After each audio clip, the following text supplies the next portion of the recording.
Welcome to e-commerce psychology. This is the deep dive where we take your questions, your resources, and really dig into the knowledge you need for online selling. Today, we're tackling something I bet a lot of you have run into. You've got great products, but maybe they aren't selling like you expect.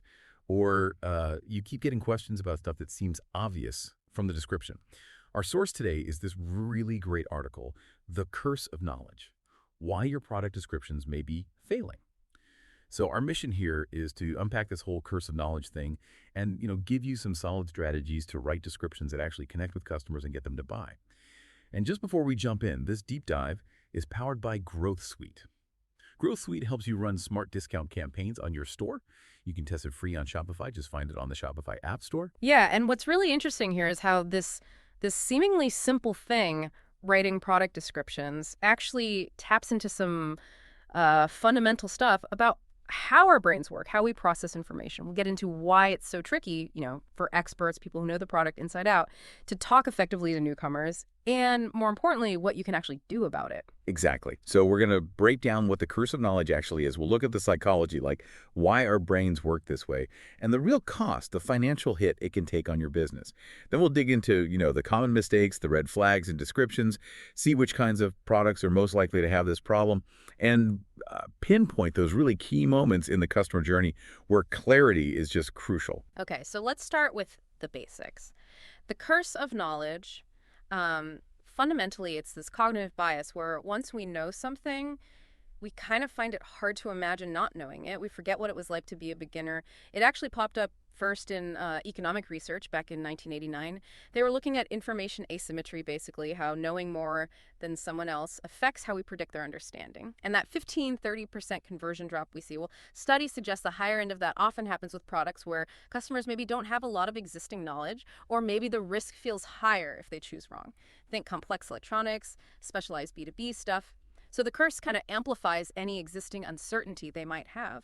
It really brings home that this isn't just about picking the right words, it's about genuinely understanding the buyer's perspective, where they're coming from information-wise. Absolutely. Okay, let's unpack the why a bit more. Like you said, it's not about being a bad writer or communicator necessarily. It's just how our brains are wired. Think about learning anything new like riding a bike or a complex software.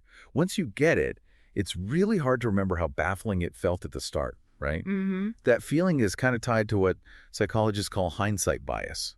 Once we know the outcome or the information, it just seems obvious in retrospect. We think, oh, everyone must see it this way. Right. And our memory plays tricks, too. We literally struggle to recall the state of not knowing. It's like that prior state gets overwritten. Yeah, and experts build these really complex, mental maps, these frameworks for understanding their field. But novices, they just don't have that scaffolding yet. And there's the fluency illusion, too. Something feels easy and fluent for us to read or understand because we're so familiar with it. We just assume it must feel that easy for everyone else, which is often not the case. So it's this combination of factors making it hard to step outside our own knowledge bubble. And this cognitive blind spot, well, it has some very real tangible costs for businesses, especially online. We mentioned the conversion rates potentially dropping by, up to 30%. But beyond that, think about this. One study showed 67% of customers said they'd actually abandon a purchase if the product information was confusing or unclear. Wow, 67%. That's huge. It is. And then there's the support cost. Businesses using a lot of jargon, technical terms, that explanation, they often see 2 or 3 times more customer service questions, which obviously costs time and money. Right. Tying up your support team, answering things that maybe the description should have covered. Exactly. So you've got lost sales, higher support costs, maybe even missed word of mouth because people don't fully get the product enough to recommend it. It all adds up. Let's put some numbers on it. Say a store does $10,000 a month in sales. Just by fixing these clarity issues, tackling that curse of knowledge, they could potentially add maybe $2,000 to $3,000 a month without spending more on ads or anything. That's a serious potential uplift. It really is. And it makes you wonder, doesn't it? Are those common questions your support team keeps getting? Are they actually pointing directly at the weak spots in your product descriptions? That's a great point. Okay, so here's where it gets really practical. Yeah. How does this curse, actually look in a product description? What are the telltale signs? Well, one really common one is just overloading with technical specs. Yeah. We list things like 2.4 gigahertz quad-core processor. Mm-hmm. But we forget to translate that into a benefit. Like, why should the customer care? Maybe it means the product loads apps instantly with no frustrating delays. That's the benefit. Right, the so what is missing. Exactly. Then there's just unexplained jargon, industry terms that make perfect sense to us but are just confusing to a regular customer, like supports MQTT protocols for IoT integration. Yeah, and for something like IoT integration, you might just need to say something simple like, it connects easily to other smart devices in your home. Just put it in plain terms. Perfect. Another one is assuming knowledge.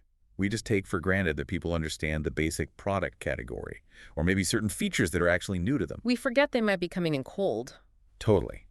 And then there's missing those benefit translations altogether, like listing 1080p resolution, but not mentioning the result. Crystal clear images where you can see every detail. Feature without benefit. Yeah. Classic mistake. And finally, just complexity creep. Using unnecessarily fancy words, really long sentences, it just makes it harder work for the reader. There was even research showing that just having like more than 3 unexplained technical terms can slash purchase confidence by up to 40%. 40%, wow. Yeah, it really makes you stop and think. Are you speaking tech when your customer just wants to understand the benefit? Precisely. And, while almost any product description can suffer from this, some types are definitely more vulnerable. Technical products, obviously electronics, software, specialized tools, they often get bogged down in specs without enough context about the user value. Right, the default is often just listing features. Yeah. B2B stuff, too. It often assumes a level of industry knowledge that the buyer, even if they're in business, might not actually have, especially if they're new to that specific solution. Okay. Products with really complex uses or maybe multiple use cases, those explanations can get tangled up pretty easily. And innovative products, things that are genuinely new, they lack those familiar comparison points, so explaining them clearly from scratch is extra challenging. That makes sense. But what's really interesting, I think, is that even seemingly simple products aren't immune. Our own deep understanding can create blind spots even there. Think about someone who's an expert in, say, organic cotton. They know all the nuances of certifications, processing. They might totally forget to explain the basic benefits, like it's soft, it's breathable, it's bitter for sensitive skin to someone who's just looking for a comfy t-shirt. They assume everyone knows that baseline stuff. Yeah, you skip over the fundamentals because they seem too obvious to you. So what does this all mean for someone actually selling stuff online? It really hammers home that clarity isn't just like nice to have. It's absolutely vital at specific points in the customer's journey. Critical moments. Yeah. First off, just that initial understanding. Can the customer quickly grasp what the product is, and is it even relevant to them? If that's not clear, they're gone. Right at the start. Then, when they're comparing options, evaluating features, they need to understand your differentiators, the advantages. Yeah. Clear explanations are key there. Next is value assessment. They need to see why it's worth a price. The benefits need to justify the cost. Connecting features to value. Exactly. And then, right before they buy, purchase confidence. They need to feel sure they're making the right call. Yeah. Any lingering confusion kills that confidence. That final hurdle. And even after the purchase. Clear instructions, usage tips that affects their satisfaction, whether they have a good experience or get frustrated. So basically, every single touch point with your product info is a chance to either connect and help them or, confuse them and potentially lose the sale. So the big question then is, how do you actually figure out if your descriptions are falling into this trap? How do you diagnose the curse in your own content? Well, a really good place to start is a content audit. Just systematically looking at your descriptions. First, check that jargon density we talked about. Are there lots of technical terms without explanation? More than maybe 2 or 3 per 100 words? That's a potential red flag. Okay, so count the jargon. Yeah. Then look at readability. Use a tool like Flesh Kincaid or something similar. For most consumer products, you generally want to aim for around a 6th to 8th grade reading level. Makes it accessible. Right, keep it easy to digest. Third, check that technical to benefit ratio. For every feature you list, are you also clearly stating at least one benefit it provides the customer? Aim for 1-to-1 at least. Feature and benefit. Got it. And finally, try what's called prerequisite knowledge mapping. Just make a list of everything you're assuming the reader already knows to understand the description. If that list gets long, you might have a problem. That's a smart exercise. Yep. Okay, so that's looking at the content itself. What about, like, user behavior? Does that give us clues? Oh, absolutely. User experience metrics on your product pages are gold mines for this. Look for those UX red flags, heat maps, for instance. Are people spending ages stuck on one section? Maybe they're confused. Are they just skipping huge chunks? Maybe it's irrelevant or dense. Visual clues? High bounce rates, too, especially over, say, 65% on a product page. That can signal that visitors just aren't getting the value proposition quickly enough. They land, they don't get it, they leave. Exactly. And listen to your customer service team. What questions keep coming up again and again? If they're asking about stuff supposedly in the description, your description isn't clear enough. And definitely read your customer reviews. Look for phrases like, "I didn't realize," or "I was surprised that," or "I expected." Those often point directly to where the description created a false expectation or wasn't clear. Yeah, those expectation gaps are telling. Totally. In fact, there was this one study, it found pages with high bounce rates had like 3 times more unexplained technical terms compared to pages selling similar stuff but with lower bounce rates. Wow, direct correlation there. Yeah, so the data often backs it up. Another really useful approach is comparative analysis. Basically looking around you, check out your competitors. How are they describing similar products? Are they using simpler words, giving more context? You can learn a lot just by seeing how others tackle it. Good point. See what seems to work. And don't just look at direct competitors. Look across industries. Yeah. How do companies selling, say, complex financial products explain them simply? Or scientific equipment? There's inspiration everywhere for communicating complexity, but maybe the most powerful technique, non-expert testing. Seriously. Find people, friends, family, anyone who know nothing about your product category. Have them read your description. Then just ask them, okay, so what does this thing do? Who is it for? Why would someone buy it? The explain it back method. Exactly. Research shows that even just 5 people like this can often uncover like 80% of the major comprehension problems. 5 people, 80%. That's efficient. It really is. And finally, consider before and after testing. Rewrite a description you suspect is cursed, and then actually test the old version versus the new version. See which one performs better. A/B testing, basically. Which kind of leads to a crucial question for everyone listening. Oh. When was the last time someone completely unfamiliar with your products actually read your descriptions? Really think about that. Yeah, that's a sobering question for many, I bet. Okay, so we know the problem, we know how to spot it. Let's get into the solutions. What are the proven strategies to actually beat this curse of knowledge? Well, the absolute foundation is just simplifying your language. It sounds basic, but it's huge. Use plain language principles, everyday words. Avoid jargon unless you absolutely have to, and if you do... Explain it immediately. Right, explain it right there. Or link to a clear definition, like instead of just 4K display, maybe add, that's 4 times sharper than standard HD. Instantly clearer. Contextualize it. And watch those sentence lengths. Aim for shorter sentences, maybe averaging 14 to 18 words. Easier to scan, easier to grasp. Yeah. And like we said, aim for that 6th to 8th grade reading level for most consumer stuff. It's not about dumbing it down. It's about making it effortless to understand. And the data backs this up, right? Lowering the reading level can actually boost conversions. Yeah, studies have shown reducing it by just 2 grade levels can lift conversions by something like 12%, just from making it easier to read. Another really powerful way to overcome this is through storytelling and using scenarios. Instead of just a dry list of features, frame it around the customer's world. Use, like, day-in-the-life examples. Show how the product fits in, solves a real problem they have. Make it relatable. Exactly. Use that problem-solution structure. Are you struggling with X? Well, this product does Y, which solves X for you.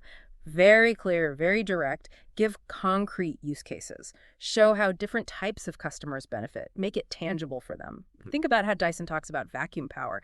They don't just give you motor specs. They tell stories about sucking up microscopic dust you didn't even know was there, making your home healthier. That's storytelling with benefit. Right, painting a picture of the outcome. That's much more compelling. And visuals, they're huge too, right? Oh, massive. Visual communication is key. Make sure your images and your text work together. The image should illustrate what the text is describing right next to it. Reinforce the message, definitely. Use infographics sometimes, especially for complex stuff. Break it down visually. Comparison visuals are great too, before and after shots, or showing your product versus one without a key feature. Really highlights the difference. Show, don't just tell. Exactly. And videos. Demonstration videos are incredibly powerful. Show the product in action, but focus on the benefits the user is getting. not just a tour of the buttons. Yeah, focus on the results. There are even eye-tracking studies showing that when text and images are well aligned, people retain the information like 37% better. Mhm. So it really makes a difference to how much sinks in. And finally, don't forget about structuring the content itself. Strategically, how you organize the information matters a lot. Think about progressive disclosure. Put the most important benefits right up top. Grab their attention. Then let people dig deeper into details if they want to, maybe in expandable sections or further down. Get the key message across first. Right. Layer the content, maybe have a basic overview for everyone, and then a tech spec section for those who care about the nitty-gritty. And always, always pair features with benefits immediately. Don't list titanium coating and leave it hanging. Say, titanium coating means it never scratches. Connect the dots instantly. Benefit. Feature benefit. Exactly. And when you do list specs, make them structured and easy to scan. Use bullet points, tables. Put them after you've sold the main benefits. Amazon's page structure is a pretty good model for this, usually. Benefits high up, details lower down, and structured. Okay, so simplify language, tell stories, use visuals, structure it smartly. That makes a lot of sense. It's really about making the product story feel like their story, the customer's story. But how do we know if these changes are actually working? How do we test and optimize? Crucial point. Testing and optimization. It's not enough to just rewrite. You need to see if it works better. Before you even publish, do some pre-testing. Get those non-expert reviews we talked about, the explain it back method. Do some basic comprehension testing. Ask specific questions. Based on this, what problem does this product solve? See if they get it right. Check understanding directly. Use those readability tools we mentioned. And maybe for really high-stakes products, consider a small focus group. Get some live reactions. Okay, so test before going live. What about after? After it's live, you need performance analysis. A/B testing is your best friend here. Test your new benefit-focused description against the old technical one, or test 2 different benefit angles. See what actually converts better. That electronics retailer example. They saw a 23% conversion lift just from A/B testing different ways of presenting the same technical info. It's about the presentation. Wow, 23% is massive. It is. Use heat maps again. See how people interact with the new description. Are they reading the parts you want them to? Track your conversion rates closely after making changes. And keep an eye on those support tickets. Are you getting fewer questions about the stuff you clarified? That's a great sign. Right, looking for that reduction in confusion. And it's so important to remember, this isn't like a one-and-done thing, is it? It needs to be ongoing. Exactly. Continuous improvement is the name of the game. Set up regular review cycles, maybe quarterly. Look at your top sellers and your worst performers. Keep refining. Have a process for gathering and actually using customer feedback about clarity. Listen to what they're telling you through reviews and support channels. Keep an eye on competitors, too. What are they doing? How are they evolving their communication? And as your products change or the market changes, revisit your descriptions. Are there new knowledge gaps? Does it still make sense? Absolutely. If you connect it back to the bigger picture, testing and optimizing isn't just a task to check off. It's really an ongoing dialogue with your customers. It helps you understand them better, which ultimately helps your business succeed. So when we really dig into this curse of knowledge, it highlights something so crucial for online sellers, doesn't it? Knowing your product inside out is great. It's a strength. But it can easily become this blind spot when you talk to customers. By really making an effort consciously to see your products through their eyes, beginner's eyes, you can write descriptions that actually inform, that engage, and at the end of the day, that drive sales. Remember, clarity. It's like a gift you give your customers. And it's a gift that pays you back on the bottom line. Yeah, what's really striking is that direct line between these psychological ideas and real, tangible e-commerce results. When you focus on clarity, when you focus on customer understanding, you're doing more than just writing better descriptions. You're actually building trust. You're removing friction from their buying process. Which leads to maybe a final thought or question for everyone listening. What's just one product description on your site that you could look at again today, right now, with completely fresh beginner's eyes? What might you see differently? That's a great challenge to end on. And remember, this deep dive was powered by Growth Suite. If you want help running smart discount campaigns on your Shopify store, check them out. You can test it for free. Just search Growth Suite on the Shopify App Store.